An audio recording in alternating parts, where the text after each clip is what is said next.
आज की ये कहानी उत्तर प्रदेश की है। उत्तर प्रदेश के हरदोई जिले की। मामला आज से 5 दिन पहले का है। 5 जनवरी 2025 का। 5 जनवरी 2025 को हरदोई जिले के एक थाने में एक व्यक्ति रात के करीब 9 बजे जाता है। वहां जाकर ऑफिसर्स को सबसे पहले वो अपनी पहचान बताता है और उसके बाद फिर वो कहता है कि उसके छोटे भाई का किडनैप हो चुका है। ये सुनते ही ऑफिसर्स इस मामले को संगीन नज़र से देखते हैं और फौरन जो व्यक्ति थाने में गया था उससे पूछताछ शुरू करते हैं। पूछताछ में ऑफिसर्स सबसे पहले उससे ये सवाल करते हैं कि आपको कैसे पता चला कि आपका भाई किडनैप हो चुका है। तो वो इसके पीछे की कहानी बताना शुरू करता है। असल में ये जो व्यक्ति थाने गया था इसका नाम संजय कुमार था। संजय कुमार पेशे से एक कॉन्ट्रैक्टर था, ठेकेदार। और होता ये कि इसका छोटा भाई संदीप अपने घर से निकलता है और वो परिवार के लोगों से कहकर जाता है कि वो 1-1.5 घंटे के अंदर वापस आ जाएगा। लेकिन 1-1.5 घंटा गुजर जाता है और वो वापस नहीं आता, जिसके बाद परिवार के लोग काफ़ी परेशान होते हैं। वो कुछ देर और इंतज़ार करते हैं, लेकिन काफ़ी देर इंतज़ार करने के बाद भी जब संदीप घर नहीं लौटता तो जो संजय कुमार है और पूरा परिवार है वो और परेशान होता है। संजय कुमार अपने घर से बाहर निकलते हैं, दोस्त यार और जो भी आस पड़ोस के लोग थे उनसे पूछताछ करते हैं, लेकिन किसी को भी संदीप के बारे में कोई खबर, कोई जानकारी नहीं थी। जिसके बाद वो अभी परेशान था, अपने भाई को खोज ही रहा था। इसी दौरान अचानक उसके मोबाइल पे एक मैसेज आता है। मैसेज भी किसी और नंबर से नहीं बल्कि उसी के छोटे भाई संदीप के नंबर से आता है। इससे पहले उसके भाई संजय कुमार ने अपने छोटे भाई के नंबर पर कॉल लगाने की कोशिश की थी, लेकिन उस वक्त उसका मोबाइल स्विच ऑफ था। इस वजह से वो और परेशान होता है। लेकिन कुछ ही वक्त के बाद अचानक जब भाई के नंबर से बड़े भाई संजय कुमार के नंबर पर मैसेज आता है तो वो काफ़ी हैरान होते हैं। उस मैसेज को जब वो पढ़ते हैं तो उसमें लिखा होता है कि हमने तुम्हारे भाई संदीप का किडनैप कर लिया है और अगर तुम लोग मुँह मांगी रकम नहीं दोगे तो हम तुम्हारे भाई का कत्ल कर देंगे। ये सुनते ही संजय कुमार काफ़ी परेशान होते हैं, लेकिन एक दफ़ा उनको ये भी समझ में आया कि हो सकता है कि उनका भाई उनसे मजाक कर रहा हो। अभी वो इसी बात को लेकर सोच ही रहे थे कि अचानक उनके मोबाइल पर एक और वीडियो आती है और ये वीडियो की जो लेंथ थी वो 13 सेकंड की थी। जब संजय कुमार उस वीडियो को ऑन करते हैं, अपने मोबाइल में चलाते हैं, तो देखते हैं कि उस मोबाइल में संदीप को किडनैप किया गया है और उसकी किडनैप करने के बाद वीडियो बनाकर भेजी गई है, जिसमें यह साफ नज़र आ रहा है कि उनके छोटे भाई का किडनैप हुआ है। उसके मुंह पर पट्टी बंधी, उसके हाथ को बांध दिया गया है। अब ये देखते ही वो परेशान होता है। उसके दिमाग में अब एक बात आती है कि अब उसे पुलिस स्टेशन जाना चाहिए, और इसी सोच के चलते वो रात के 9 बजे हरदोई ज़िले के एक थाने में जाता है। वहाँ जाकर पुलिस ऑफिसर को इसकी जानकारी देता है। पुलिस के द्वारा इस मामले को दर्ज किया जाता है और संदीप कुमार से सबसे पहले पुलिस के द्वारा उस मैसेज और वीडियो के बारे में पूछताछ की जाती है। वीडियो और मैसेज को पुलिस देखती है और उसके बाद संजय कुमार से कहती है कि इस मैसेज और वीडियो को उनके नंबर पर फॉरवर्ड करें। पुलिस ऑफिसर अपने मोबाइल में लेकर उस वीडियो को काफ़ी गौर से देखता है और उस मैसेज को देखता है। वीडियो को देखने से पुलिस ऑफिसर को ये तो पता चल जाता है कि वाकई में संदीप का किडनैप किया गया है, लेकिन आखिर ये किडनैप किसने किया होगा, इसके पीछे की वजह क्या रही होगी। जब पुलिस ये देखती तो पुलिस संजय कुमार से ये सवाल करती है कि क्या आपकी किसी के साथ कोई विवाद या कोई दुश्मनी का मामला है क्या। लेकिन संजय कुमार इन सारी बातों से इनकार करता है। वो इस बात से इनकार करता है कि उसकी किसी के साथ कोई दुश्मनी नहीं है और उसका कोई भी ऐसा दुश्मन नहीं है जो उसके भाई को किडनैप करे। जिसके बाद पुलिस उस मैसेज को देखती। मैसेज में जो वर्डिंग थी वो ये कि हमने तुम्हारे भाई संदीप का किडनैप कर लिया है, अगर तुम 50,000 रुपये नहीं दोगे फिरौती तो हम तुम्हारे भाई को मार देंगे, तुम्हारे भाई की डेथ हो जाएगी। ये मैसेज उसमें लिखा था। पुलिस जब उस मैसेज को गौर से पढ़ती है तो उसकी नज़र मैसेज के कुछ वर्ड्स पर पड़ती है, जिसे देखने के बाद पुलिस के ऑफिसर को कुछ अटपटा सा लगता है।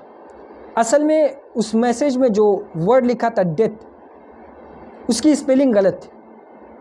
DETH, बीच का जो ए था वो गायब था।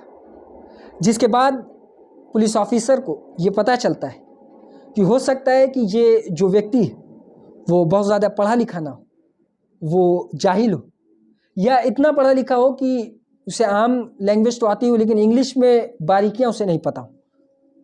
साथ ही उस मैसेज में एक और चीज़ थी जो पुलिस को काफ़ी परेशान कर रही थी, हैरान कर रही थी। वो ये कि जो फिरौती मांगी गई थी वो सिर्फ 50,000 रुपये की थी। पुलिस ऑफिसर जब 50,000 रुपये की रकम को देखता है तो वो काफ़ी तज्जुब में आता है। संजय सिंह से यह सवाल करता है कि आखिर सिर्फ 85,000 रुपये क्यों मांगा गया।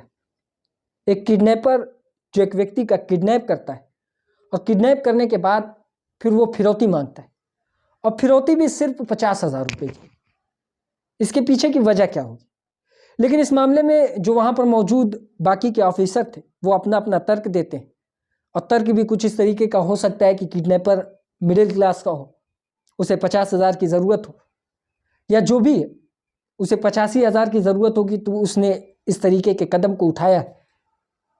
पुलिस इस मामले को इसी तर्क के बेस पर आगे बढ़ाती है। गांव में जो उस इलाके में जितने भी लोग थे जिन पर शक हो सकता था उन तमाम लोगों के घर जाती, उनसे पूछताछ करती। गांव वालों से ये भी पूछताछ करती है कि क्या किसी को इस बात पर शक है कि कौन हो सकता है जिसने संदीप का किडनैप किया है। लेकिन तमाम गांव वाले इन सारी बातों से अपने आप को पीछे हटाते। वो ये जवाब देते हैं कि उन्हें किसी पर भी शक नहीं, और उन्हें समझ में नहीं आ रहा है कि संदीप का किडनैप क्यों किया गया है।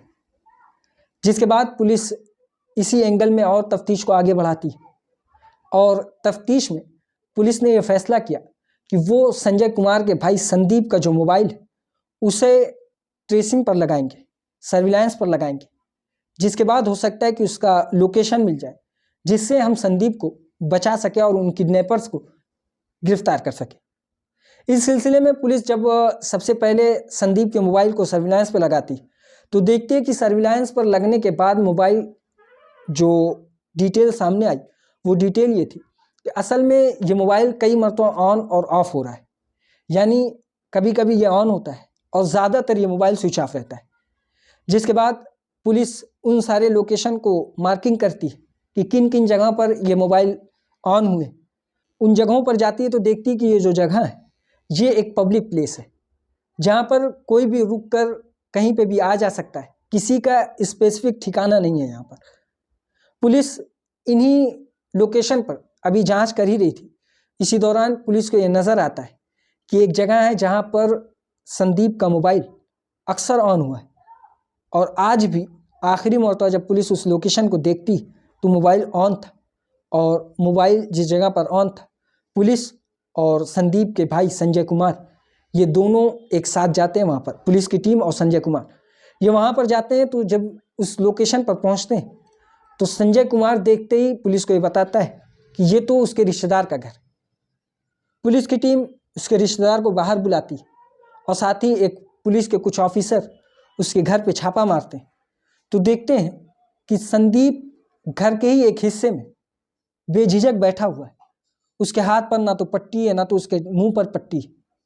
पुलिस ये देखकर काफ़ी हैरान होती है।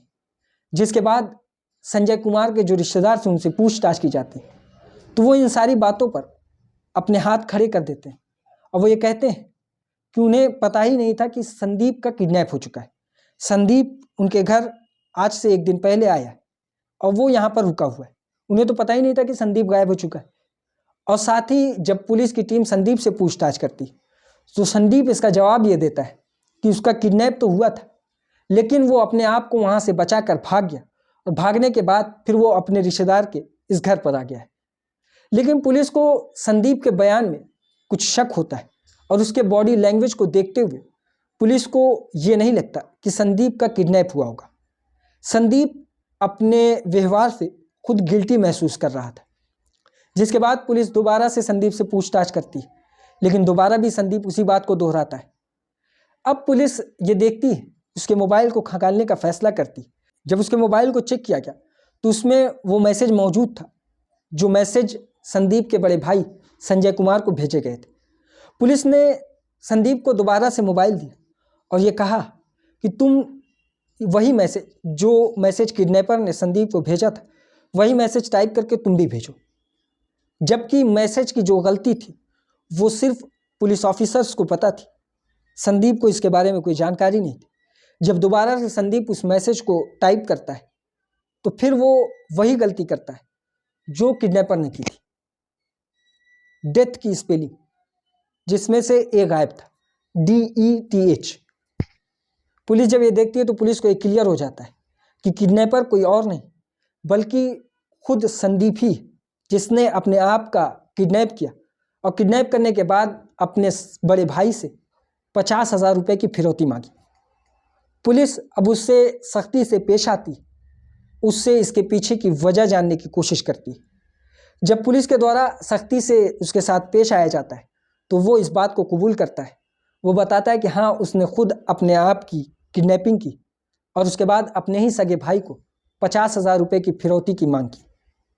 पुलिस इसके पीछे का कारण पूछती है तो वो इसके पीछे की एक कहानी बताता है, और वो कहानी ये थी कि असल में कुछ दिन पहले संदीप की बाइक से एक बुजुर्ग व्यक्ति का एक्सीडेंट हो गया था, जिसके बाद उस बुजुर्ग व्यक्ति को भी कुछ चोटें आई थी और साथ ही जो उसकी व्हीकल थी उसमें भी कुछ खराबी आई थी।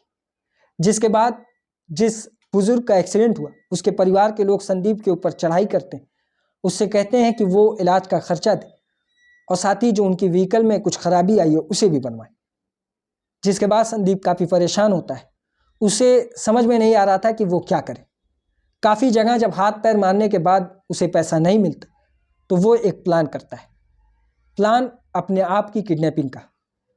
इसी के चलते वो सबसे पहले अपने आप का किडनैप करता है और उसके बाद अपने भाई को मैसेज करके 50,000 रुपये की फिरौती मांगता है, इस मकसद से कि इस पैसे से वो उस बुजुर्ग व्यक्ति का इलाज करवाएगा और उनकी गाड़ी, उनकी व्हीकल में जो खराबी उसे भी सही करवाएगा।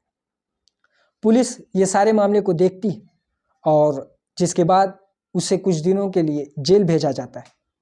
फिर पुलिस ऑफिसर्स के मुताबिक उसे जल्दी ज़मानत मिल जाएगी, क्योंकि इसके पीछे का जो कारण था, मोटिव था, वो एक पॉजिटिव था, यानी कुछ ऐसा संगीन मामला नज़र नहीं आ रहा था जिसकी वजह से उसे जल्दी ज़मानत भी मिल सकती और उस तरीके से पुलिस के द्वारा हो सकता है कि उसके ऊपर सख्ती से ना पेश आया जाए जिस तरीके से आम मुल्जिम और मुजरिम से पुलिस पेश आती है।